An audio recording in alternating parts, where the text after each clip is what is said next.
Is this? Yeah, I am on. Okay. The Holy Gospel according to St. Luke, the 13th chapter. Glory to you, O Lord. At that very hour, some Pharisees came and said to him, "Get away from here, for Herod wants to kill you." He said to them, "Go and tell that fox for me, 'Listen, I am casting out demons and performing cures today and tomorrow, and on the third day I finish my work. Yet today, tomorrow, and the next day I must be on my way, because it is impossible for a prophet to be killed outside of Jerusalem.'" Jerusalem, Jerusalem, the city that kills the prophets and stones those who are sent to it. How often have I desired to gather your children together, as a hen gathers her brood under her wings, and you were not willing. See, your house is left to you, and I tell you, you will not see me until the time comes when you say, 'Blessed is the one who comes in the name of the Lord.'" The Gospel of the Lord. Praise to you, O Christ. Please be seated.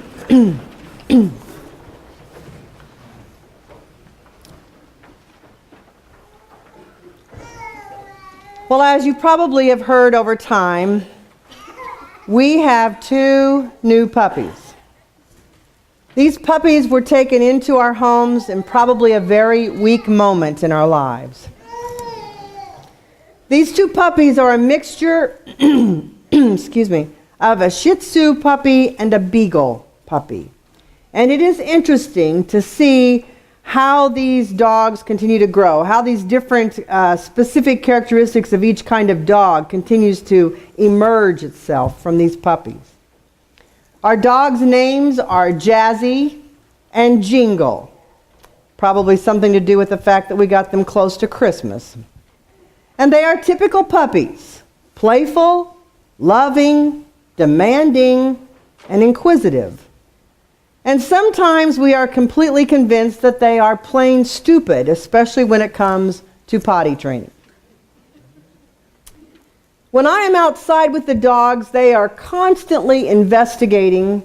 They're digging, they're jumping, they're running, they're just enjoying life. And if anybody, any one of you, and some of you have, as you walk across the street, there they are, ready to see you, jumping up and down, tails wagging, just happy to see you.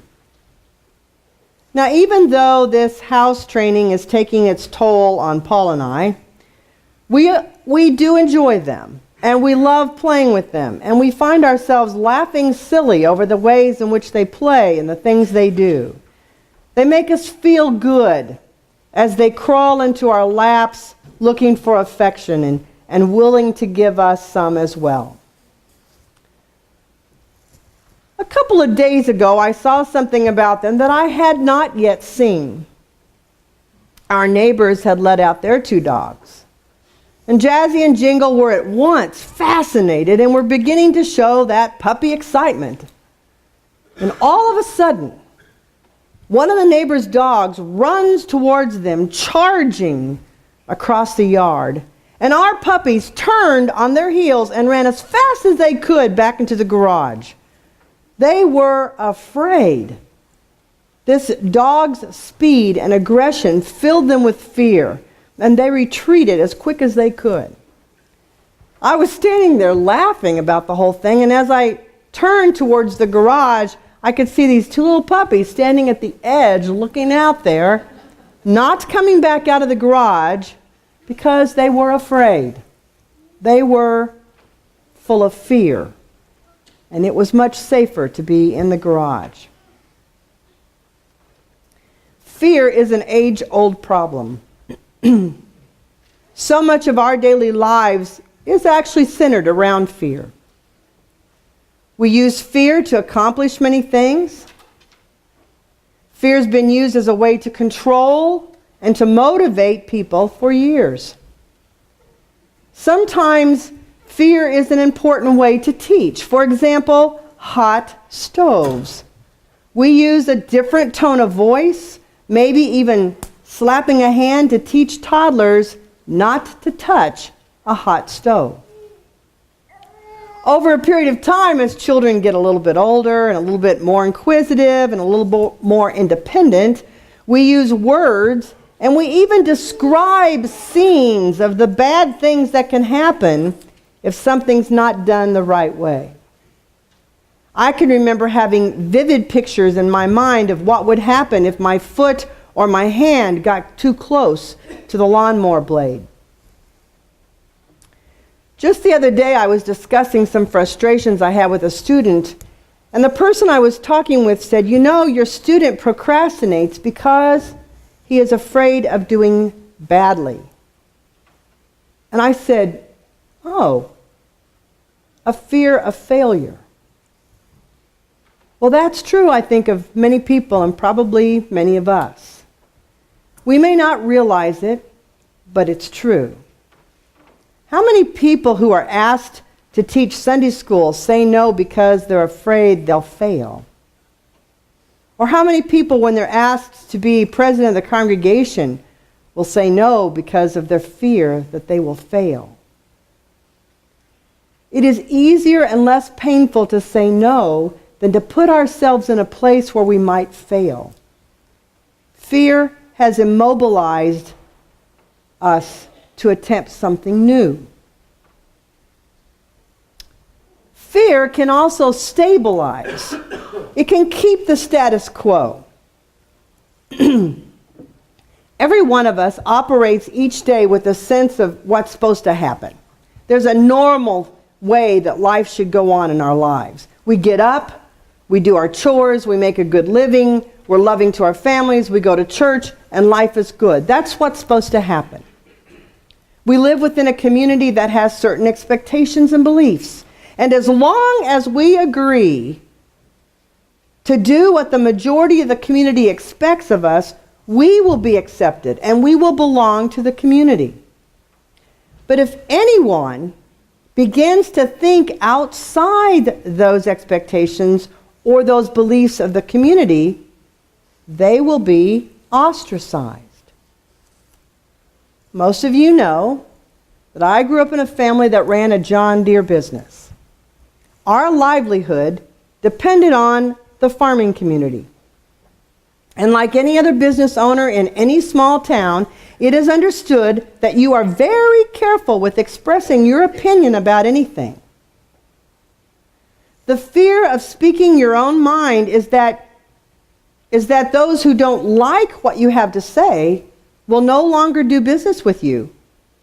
And not only will they not do business with you, they will go out and convince everybody else not to do business with you.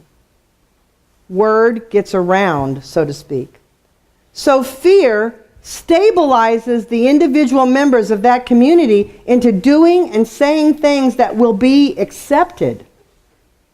Because the fear of not being accepted stabilizes everyone to believe and act the same way. It keeps the status quo. Fear can also motivate. Just ask any kid. You better wash your hands or... And there's a fear of what follows the or. This is probably one of the most used forms of fear. And we are motivated by it every day, whether we are a child or whether we are an adult. The fear of not having enough money. The fear of losing a loved one. The fear of dying. The fear of losing control of something, someone. The fear of having to change. I don't care which side of the aisle you happen to vote on, whether it's a Republican or a Democrat, or if you happen to be an independent or any other party that might be out there. It does not make any difference. Fear is used to convince you and me to vote a certain way. It is used every day to convince you to believe whatever they want you to believe. It is used every day to convince you to buy a certain product. Fear is used to motivate.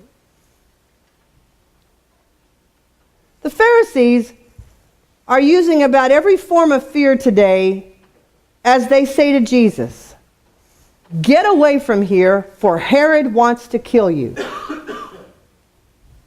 Now, we don't know really too much about Herod in this passage, and we don't really know in this passage why Herod would want to kill Jesus. But we do know that Jesus has been doing a lot of things and saying a lot of things that has made the religious leaders worried, and in fact, some of them are pretty angry. We know that Jesus has brought new life to many who were sick. We know that Jesus has been welcoming to many people in the community, and that he was saying and doing things that was just not the way it's supposed to be. He needed to be stopped. So the Pharisees use what they think is a very powerful way to stop him. Herod is not a friendly person. He causes death to happen to those he chooses. So the Pharisees thought, surely if we threaten Jesus with Herod, he will stop. But this is what's interesting. Jesus completely turns the table.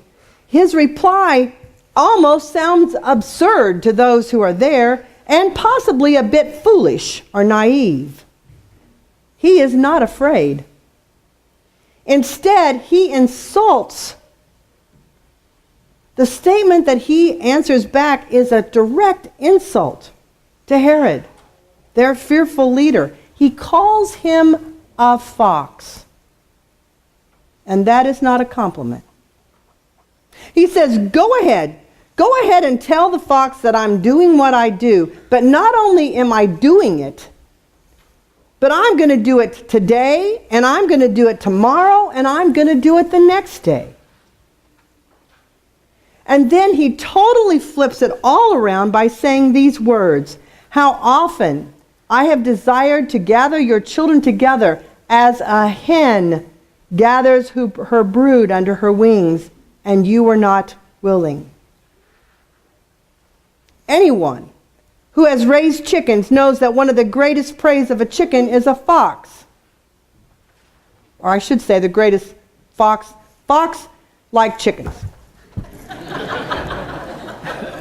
My 2:30 in the morning is getting to me right there. Jesus dares to stand before the one he calls a fox and describes himself as a hen. Now think about that for a moment. Jesus absolutely refuses to be directed by fear. He refuses to let fear determine what he must do. He does not allow fear to dominate. God will not be intimidated. This Sunday marks the second Sunday in the season of Lent. We all know where the story is going to go during the season of Lent. We all know that once again we're going to hear about Jesus dying on the cross. But we also know that the story does not end in death. God is not intimidated by death. There will be an Easter. And there is an Easter each and every day of our lives as well.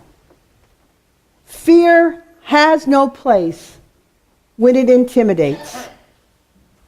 Fear has no place when it refuses life.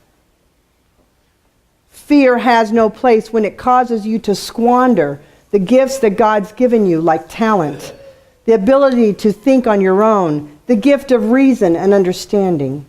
God will not be intimidated by fear, nor do we.